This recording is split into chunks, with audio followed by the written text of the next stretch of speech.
Bax, sən mənə bu dəqiqə izləyirsən, baxırsan.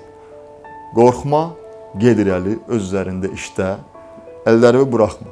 Əziyyət çəkirsən, bilirəm, böyük əziyyət çəkirsən, gedirsən, gəlirsən işi görürsən, baxırsan ki, bu nə haqsızlıqdır, niyə kimdəsə var, niyə məndə yoxdur, amma o deyil.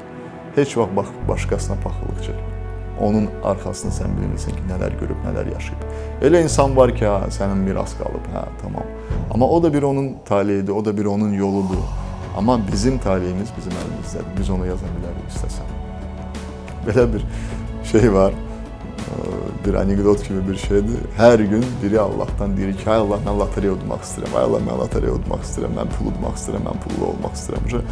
Axırda bütün mələklər yığışır, deyir ki, ay Tanrım, ay Allah, qurbanım, bunu ver də bu lotereya utsun da, bu əl çəksin. Gecə-gündüz bu olur ki, mən lotereya. Deyir, bu bir bilet almır ki, utsun. Bir bilet alsın, mən onu şans verim. Bu insan eləmir, elə bütün gün dua edir. Ona görə sən də bir hərəkət elə ki, yuxarıdakı sənə şans, fortuna və nəsə versin. Hərəkət eləməyən insana, gündəlik rutinlə yaşayan insana heç vaxt irəliləyiş olmayacaq. Nə mənada? O sən geri dəhşətli şanslı olasan ki, başına 1 milyon düşsün ya da nəsə taparsan. O da 1 milyarddan bir insanda olur. O pulla bilmirsən sənə xoşbəxtlik gətirər ya da yox.